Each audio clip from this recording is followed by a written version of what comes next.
Direto da redação. O Ranulfo Vidigal, economista, colunista do Portal Ouviu. Bom dia, Ranulfo. Bom dia, meu caro Roberto, para você e toda a galera de interespectadores. Ô, Ranulfo. Tudo bem? Diga. Eu tenho que aumentar aqui. Deixa eu chegar em você aqui. Espera aí, Ranulfo. Ó. O retorno aqui deu um problema técnico aqui no retorno do Ranulfo. Ranulfo, tá comigo aí, Ranulfo? Oi? Tudo certo. Agora, ok. Sim. Agora, Ranulfo, tá aí. Ranulfo, manhã de quarta-feira, tumultuada no mundo e tumultuada também na cidade de Campos dos Goytacazes. Mas nós vamos fazer o seguinte, nós vamos fazer vamos analisar o paciente fazendo como Jack o Estripador, vamos por partes. Vamos primeiro na cidade de Campos dos Goytacazes. A Câmara de Vereadores realizou uma sessão ontem, mais uma vez, aliás, a sessão tentou realizar uma sessão, mas essa sessão não foi realizada em função de um impasse entre a mesa diretora da Câmara, ou o presidente da Câmara, não é toda a mesa diretora, mas o presidente da Câmara, Fábio Ribeiro, a bancada governista e a bancada de oposição. Porque desde que houve a eleição, foi consumado ali um resultado, com a vitória do candidato da oposição, o Marco Bacelar, essa eleição, ela foi, depois de proclamado o resultado, no dia seguinte o presidente da Câmara, ele praticamente anulou a eleição, anulou em função de um processo administrativo, segundo ele, estava analisando. E os vereadores da oposição, eles querem o seguinte, eles querem que toque o rito e que prossiga consolidando a eleição. Mas até aí a pauta vai estar travada. Quais as consequências para uma cidade, Ranulfo, de uma Câmara com uma pauta travada, em que não anda a pauta? Isso pode paralisar o governo, o executivo, Ranulfo? Roberto, um exemplo assim preliminar da importância de um poder legislativo funcionando a plena carga. Nesse exato momento, a Prefeitura de Campos negocia com a Caixa Econômica Federal a suavização, a extensão da questão do empréstimo de 1,2 bilhão de saldo devedor para uma rolagem mais justa para a cidade. Quando a Caixa Econômica decidir em que parâmetros ela vai trabalhar, o Poder Legislativo terá que necessariamente ser ouvido para aceitar ou não os novos termos dessa renegociação.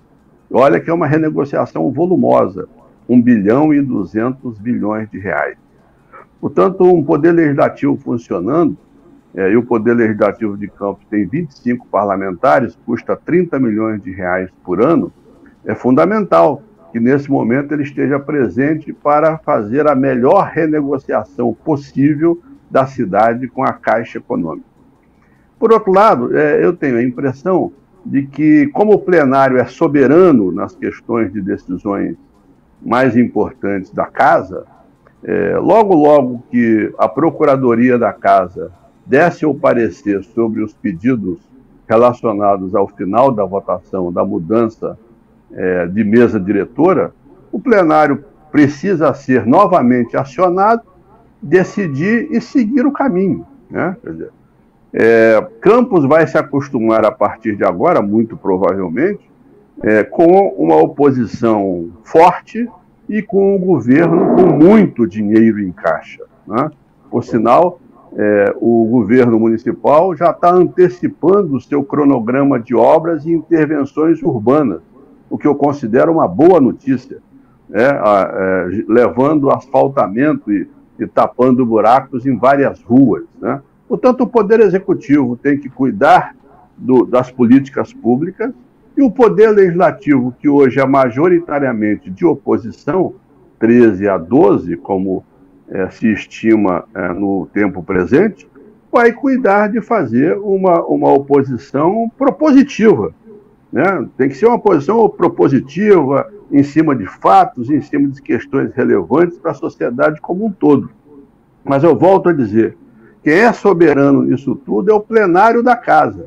A Procuradoria vai dirimir as dúvidas daquela votação, o plenário vai tomar sua decisão e seguir o caminho para que a sociedade, que é quem paga a conta, né, o contribuinte, possa se beneficiar das políticas públicas que vão ser colocadas em prática com os 500 milhões em caixa que eu e você já sabíamos há muito tempo, né, Robert?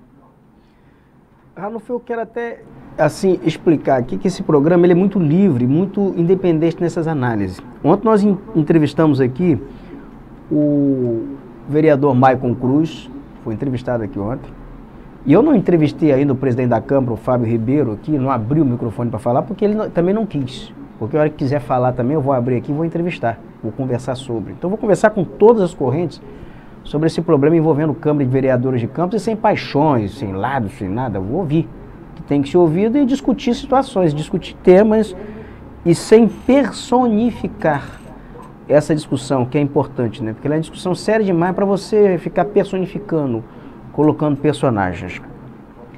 E nós temos, o Ranulfo, uma outra situação em paralelo, que ela tem reflexos aqui não só em Campos, mas em Rio das Ostras, em Macaé, em toda a região, nas cidades petrorrentistas, que é a crise na Ucrânia, na fronteira com a Rússia.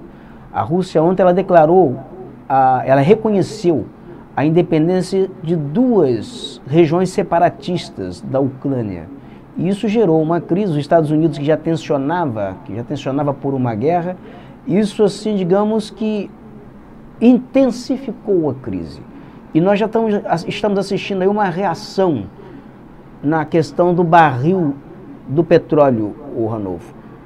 Então, vamos aqui, a notícia está no ponto aí, é da Ucrânia? Está no ponto?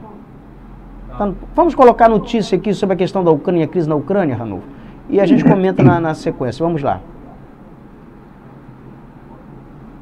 O presidente dos Estados Unidos, Joe Biden, afirmou nesta terça-feira que a Rússia iniciou a invasão da Ucrânia e anunciou sanções econômicas contra o país voltadas a dificultar o financiamento e a atuação internacional de instituições financeiras russas. Biden divulgou sanções à dívida soberana da Rússia e medidas para que o país não consiga mais buscar recursos no Ocidente, proibindo também que a Rússia compre títulos no mercado ocidental. O governante declarou restrições para 2 bancos russos, embora não de perfis comerciais. Ele acrescentou que dialogou com o governo da Alemanha para que o gasoduto ligando o país e a Rússia não avance. O presidente norte-americano criticou a Rússia pelo reconhecimento da independência de 2 províncias separatistas, localizadas na Ucrânia, e pelo envio de tropas a esses territórios, adentrando a fronteira ucraniana. Nesta terça-feira, Vladimir Putin, presidente da Rússia, pediu e obteve a autorização do parlamento do país para o emprego das Forças Armadas no exterior. Embora tenha dito que não pretende lutar contra a Rússia,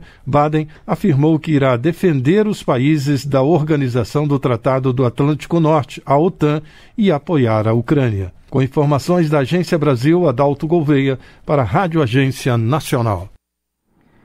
Ranulfo, o petróleo já oscilou. Eu acho que ele já estava ontem chegando a $100 o barril. Qual é o impacto disso, Ranulfo, na zona produtora de petróleo da Bacia de Campos, nas demais cidades e estados produtores? Isso representa para nós, consumidores, um acréscimo de gasolina e diesel e álcool nas próximas semanas, Roberto. Provavelmente, nas próximas semanas, nós vamos ter mais 10%, pelo menos, de aumento nominal da gasolina. Só não está maior porque o dólar, em relação ao real, agora está apenas a 5, né?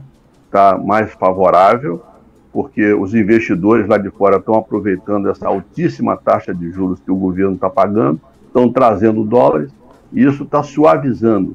Mas nós temos que nos preparar que esta guerra tem como preço para nós, pessoas comuns, gasolina mais cara e alimentos mais caros, porque também o trigo vai ser pressionado e o milho. Como o milho é muito importante como ração para as carnes, nós teremos impacto negativo na inflação.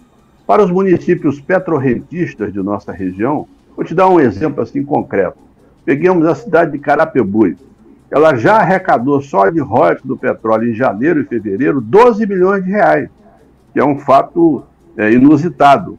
Ou seja, esse petróleo mais caro bota mais dinheiro na conta das prefeituras da região. Campos tem um saldo aí de 500 milhões em caixa, parte disso é o aumento do preço do petróleo ocorrido nos últimos tempos. Portanto, os petrorrentistas têm que agora devolver esse dinheiro para a sociedade, para a população, na forma de políticas públicas mais eficientes, principalmente na infraestrutura das cidades, né, Roberto? Perfeito. Meu caro Ranulfo Vidigal, economista, muito obrigado aqui pela sua participação aqui no programa Direto da Redação. Mas eu não vou deixar você sair daqui sem você ver uma coisa. Mandei para você aí, por favor. Olha o que a empresa aí da sua cidade, Águas do Paraíba, está fazendo com os consumidores. Olha o preço dessa conta de Águas do Paraíba. Mostra aí, vamos lá. Tá aí, vai mostrar. É um assalto, é um saque. Levanta um pouco mais, sobe um pouco mais. Isso é um saque contra o consumidor nessa cidade. Olha em vermelho, traçado. Olha o valor dessa conta residencial, Ranulfo.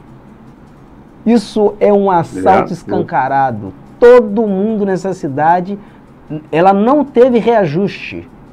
Não teve autorização para reajustar a conta. Mas salgou.